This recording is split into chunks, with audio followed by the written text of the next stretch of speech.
नमस्कार. आज आपण सर्वम एआय या भारतीय एआय टूलबद्दल जाणून घेणार आहोत. आपण त्याच्या वेबसाईटवर आहोत सर्वम.एआय. इथं लिहिलेलं आहे, building full stack generative AI for population scale. हे अनेक भारतीय भाषांवरती ट्रेन करण्यात आलेलं आहे आणि तुम्हाला वेगवेगळ्या प्रकारचं टेक्स्च्युअल किंवा ऑडिटरी आउटपुटसुद्धा देऊ शकतं. आपण त्याची वेबसाईट एक्सप्लोर करतोय. अजून माहिती दिलेली आहे तिथे. Build with 10 major Indian languages, AI for Indians, multiple modalities and channels, business किंवा डेव्हलपर्ससाठी सुद्धा हे तयार करण्यात आलेलं आहे. आणि सर्वमचे एजंट्स आहेत बघा, voice call integration agents, WhatsApp integration agents, in app AI integration agents, ज्यामुळे जनरेटिव्ह एआयच्या सहकार्याने तुम्ही तुमचा व्यवसाय अधिक परिणामकारक आणि वैयक्तिक करू शकता. सर्वमचे काही प्लॅटफॉर्म दिलेले आहेत. Saaras, speech to text with translation. नंतर एक बुलबुल प्लॅटफॉर्म आहे, जो की आपल्याला टेक्स्ट टू स्पीच करून देतो. Saarika speech to text platform आहे, जो की ॲक्युरेटली आपल्याला 10 इंडियन लँग्वेजेसचा सपोर्ट प्रोव्हाईड करतो. मीडियामध्ये सुद्धा सर्वम एआयची चर्चा आहे आणि अनेक भारतीय संकेतस्थळांमध्ये आणि काही सरकारी ऑफिसेसमध्ये सुद्धा सर्वमचा सध्या नियमितपणे वापर वाढलेला आहे. आपण या प्लॅटफॉर्मला अजून चांगल्या रीतीने एक्सप्लोर करूया. सर्वप्रथम तुम्हाला इथे एक अकाउंट बनवून घ्यावं लागणार आहे. इथे बघा ए-पी-आय वगैरेची पण माहिती दिलेली आहे. ॲप्लिकेशन प्रोग्रामिंग इंटरफेस, जी की तुम्ही तुमच्या कस्टम ॲप्लिकेशन्समध्ये सुद्धा वापरू शकता आणि अधिक चांगले परिणामकारक ॲडव्हान्स्ड भारतीय भाषांना सपोर्ट करणारे ॲप्लिकेशन तयार करण्यासाठी तुम्हाला याची मदत होऊ शकते. वरती जो हेडर टॉप बार दिलेला आहे, तिथं ए-पी-आय प्लॅटफॉर्म म्हणून एक ऑप्शन आहे. त्याला आधी आपण ओपन करून घेऊया. आता बघा, तिथं वरती यू-आर-एल दिसतोय तुम्हाला dashboard.sarvam.ai. तुम्ही जर का तुमचं अकाउंट तयार केलं असेल, तर तुम्हाला अशा प्रकारचा इंटरफेस मिळणं अपेक्षित आहे. साइन इन करून घ्या Googleने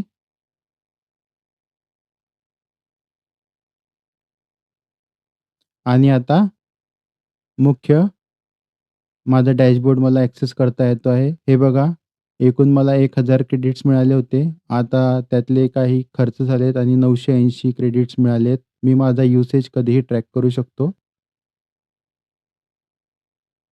कोणत्या तारखेनुसार किती माझं एक्सपेंडिचर झालेलं आहे, ती सर्व हिस्ट्री इथं स्टोअर झाली आहे. जो ए-पी-आय युसेज होता, तो मी टेक्स्ट टू स्पीचसाठी किती केला आणि एल-एल-एम मॉडेलसाठी किती केला, याचं सुद्धा इथं वर्गीकरण करण्यात आलेलं आहे. पुन्हा जाऊया मेन डॅशबोर्डवरती.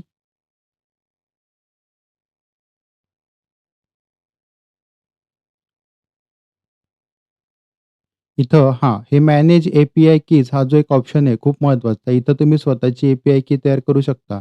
जर का तुम्हाला या सर्वच्या क्षमतांना तुमच्या ॲप्लिकेशनमध्ये इंटिग्रेट करायचं असेल, तर इथं तुम्ही तुमच्या कीला एक नाव देऊन क्रिएटवरती क्लिक करायचं आहे आणि ही जी काही की तयार झालेली आहे, तिला कॉपी करून घ्यायचं आहे. आय हॅव सेव्हड इटवर मी आता क्लिक करतो आहे. जर तुम्हाला ए-पी-आय कीचं काही काम नसेल, तर तुम्ही फक्त प्लॅटफॉर्मचा सुद्धा इथं वापर करू शकता. साइड बारमध्ये सर्वम, होम असे अनेक ऑप्शन्स आहेत. खाली प्लेग्राऊंड दिलंय बघा, चॅट ऑप्शन आहे.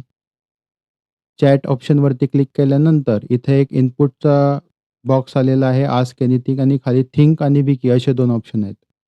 तुम्हाला जर का या मॉडेलला विचार करायला लावायचं असेल, तर तुम्ही थिंकचा वापर करू शकता. खाली decode scheme, Ramayana, maths problem, translate, code in English, what's in my Aadhaar हे काही स्टार्टअपचे क्वेश्चन्स आहेत. आणि आता मी थिंक आणि विकी मोड दोघं ऑन ठेवून सुद्धा चॅट करू शकतो किंवा आता या सोप्या प्रॉम्प्टसाठी काही गरज नाही. Write an essay on parrot 100 words. तर मी थिंक आणि विकी मोड सध्या डिसेबल करतो. मला मराठीमध्ये हवं आहे ना, तर मी आता लिहितो की write an essay on parrot 100 words in Marathi. Think आणि विकी मोड ऑफ आणि एंटरवर क्लिक करतोय. तर बघा मला लगेच 100 शब्द लिहून मिळाले आणि मराठीमध्ये. पोपट हा एक रंगीबेरंगी आणि बुद्धिमान पक्षी आहे. त्याचे पंख निळे, हिरवे, लाल किंवा आणि पिवळे असतात. तर थोडंसं 400 वर्ड्सपर्यंत आपण याला एक्सटेंड करूया. पोपट रंगांचा आणि बुद्धिमत्तेचा अद्भुत संगम.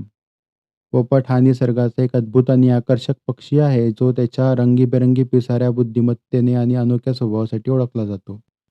छानपैकी 400 शब्दामध्ये मला मराठी निबंध मिळालेला आहे. याला आपण कॉपी करून घेऊया. तुम्हाला जर का अजून चांगल्या रीतीने आउटपुट हवं असेल, तर तुम्ही इथं थिंक मोड एनेबल करू शकता किंवा जर का तुम्हाला लाईव्ह सर्च हवं असेल किंवा एक फॅक्चुअल डेटा हवा असेल, तर विकी मोडसुद्धा ऑन करू शकता. मी आता नवीन प्रॉम्प्ट एंटर करतोय. Give information about 10 species of parrots.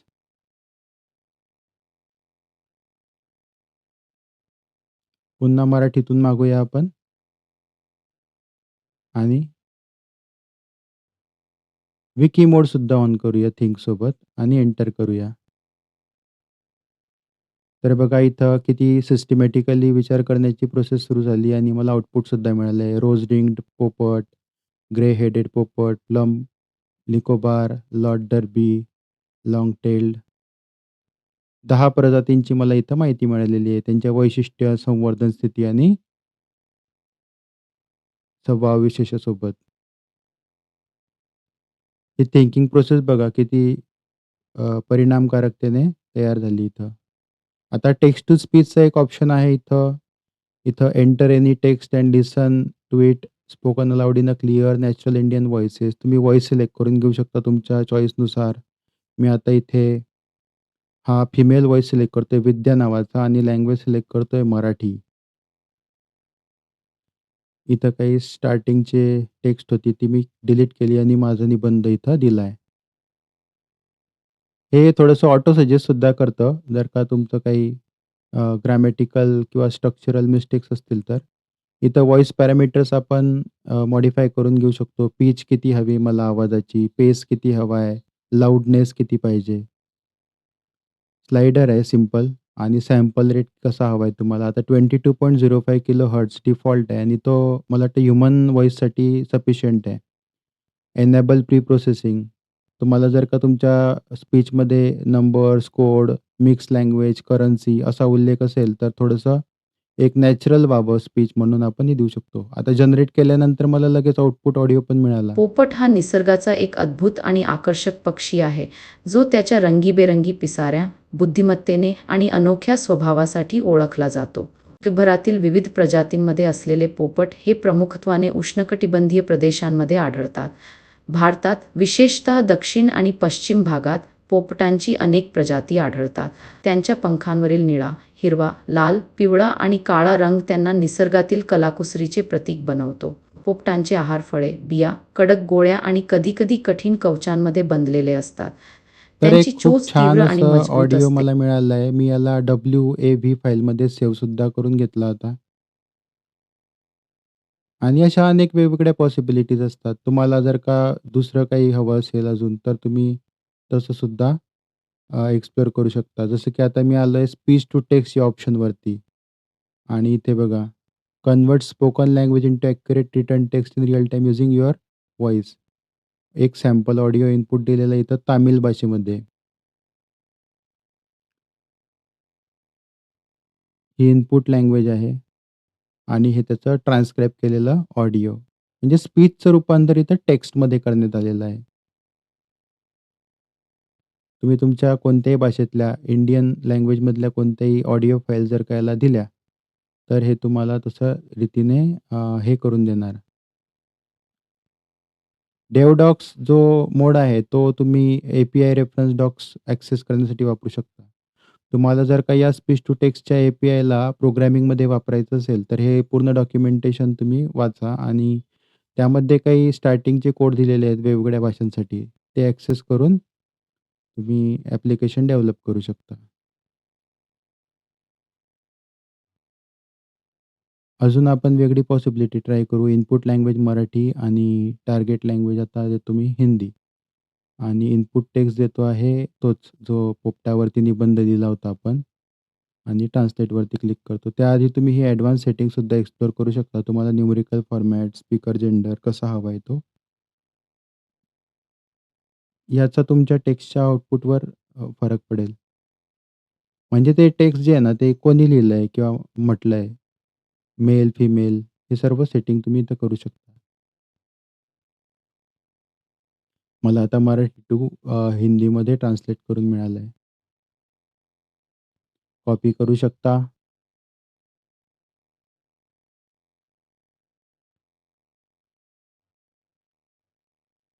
तर मोशन सिक्वेन्सेस पण आहेत.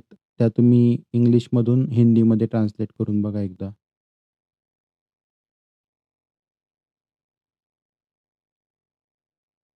खूप छान रीतीने मॅथेमॅटिकल जो कंटेंट आहे तो सुद्धा इथं ट्रान्सलेट झाला. इथं मॉडेल तुम्ही सिलेक्ट केलंय आता मयुरा V1. मॉम्स वॉर्निंग इंग्लिश टू तेलुगू. आपण ही सुद्धा ट्रान्सलेट करून बघूया. कशा रीतीने हवं आहे तुम्हाला? स्टाईल, टोन किंवा ॲडव्हान्स सेटिंग सुद्धा तुम्ही अल्टर करू शकता.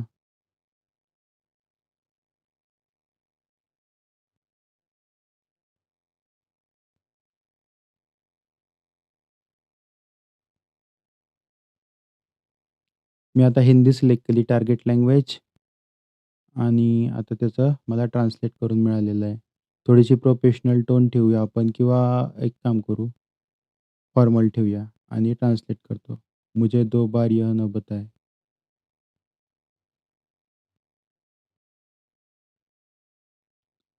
Song lyrics, input text. आता हे ट्रान्सलिटरेशन आलं. म्हणजे तुम्ही एक देवनागरीमध्ये जसं लिहितो आपण, तशाच प्रकारे तुम्हाला इंग्लिशमध्ये लिहायचं आहे. ना किसी मंजिल की फिकर थी वगैरे, वगैरे आणि तुम्हाला एक ओरिजिनल भाषेमध्ये तुम्हाला कन्व्हर्ट करून मिळेल.